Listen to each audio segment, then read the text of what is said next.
നമസ്കാരം. ദൈവങ്ങളിലും മതങ്ങളിലും വിശ്വസിക്കാനും വിശ്വസിക്കാതിരിക്കാനുമുള്ള അവകാശം ഇന്ത്യൻ ഭരണഘടന പൗരന്മാർക്ക് നൽകുന്നുണ്ട്. അതൊന്നുമല്ല ഞാനിപ്പോൾ നടത്താൻ പോകുന്ന ഒരു ചെറിയ സംഭാഷണത്തിൻ്റെ ഇതിവൃത്തം. തിരുവനന്തപുരത്തെ ആറ്റുകാൽ പൊങ്കാല. ആറ്റുകാൽ അമ്മയോടുള്ള ഭക്തിയിൽ ലക്ഷക്കണക്കിന് സ്ത്രീകൾ ഒത്തുചേരുന്നു. ലോകത്തിലെ തന്നെ ഏറ്റവും വലിയ ഒരു ഒത്തുചേരലായിരിക്കും ആറ്റുകാൽ പൊങ്കാല എന്നുള്ളത്. ത്രിദേവിമാരുടെ സംഗമ രൂപമായിട്ടാണ് ഭഗവതി ഇവിടെ ആരാധിക്കപ്പെടുന്നത്. കേരളത്തിൻ്റെ സാമുദായിക സൗഹാർദ്ദത്തിൻ്റെയും സ്നേഹത്തിൻ്റെയും സാഹോദര്യത്തിൻ്റെയും ഉത്തമ ഉദാഹരണമാണ് ഈ ഉത്സവവും. മതപരമായ വ്യത്യാസങ്ങൾക്കതീതമായി ഓരോ ആഘോഷവും എല്ലാ മലയാളിക്കുമുള്ളതാണ്. ഓണം, വിഷു, ഈദ്, ക്രിസ്മസ് ഇതൊക്കെ ഏവരും ഒരുമിച്ച് ചേർന്ന് ആഘോഷിക്കുന്ന ഉത്സവമാണ്.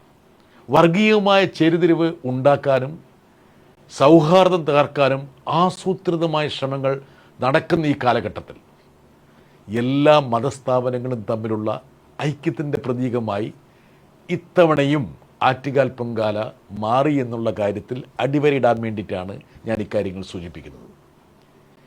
വർഗീയ സംഘർഷങ്ങൾ ഒഴിവാക്കാൻ വേണ്ടി ആരാധനാലയങ്ങൾ, പ്രത്യേകിച്ച് മോസ്കുകളൊക്കെ മറച്ചു പിടിക്കേണ്ടി വരുന്ന ഉത്തരേന്ത്യൻ സാഹചര്യങ്ങളിൽ നിന്ന് വിഭിന്നമായി നമ്മുടെ നാട്ടിൽ ഇവിടെ ഇസ്ലാം, ക്രിസ്ത്യൻ മതവിശ്വാസികൾ ഉൾപ്പെടെയുള്ളവർ ആറ്റുകാൽ അമ്മയുടെ ഭക്തരെ സഹായിക്കാൻ ഒരുപോലെ മുന്നോട്ട് വരുന്നു. ഇതാണ് യഥാർത്ഥത്തിൽ കേരള സ്റ്റോറി എന്നുള്ളത്. അല്ലാതെ സെപ്റ്റിക് ടാങ്കിലിടേണ്ട ഒരു സിനിമയല്ല കേരള സ്റ്റോറി.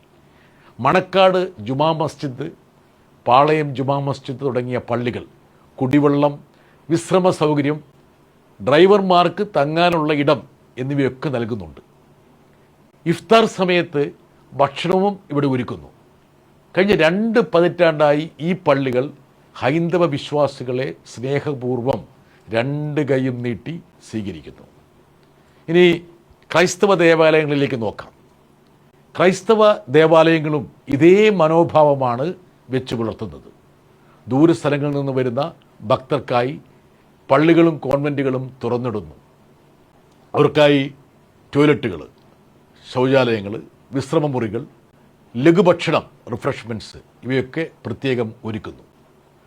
ഞാൻ നേരത്തെ സൂചിപ്പിച്ചതുപോലെ ദി കേരള സ്റ്റോറി പോലുള്ള സിനിമകൾ കേരളത്തെ മോശമായി ചിത്രീകരിക്കാൻ ശ്രമിക്കുന്ന ഈ കാലത്ത് എന്താണ് യഥാർത്ഥ കേരള സ്റ്റോറി എന്ന് ആറ്റുകാൽ പൊങ്കാല അടയാളപ്പെടുത്തുന്നു.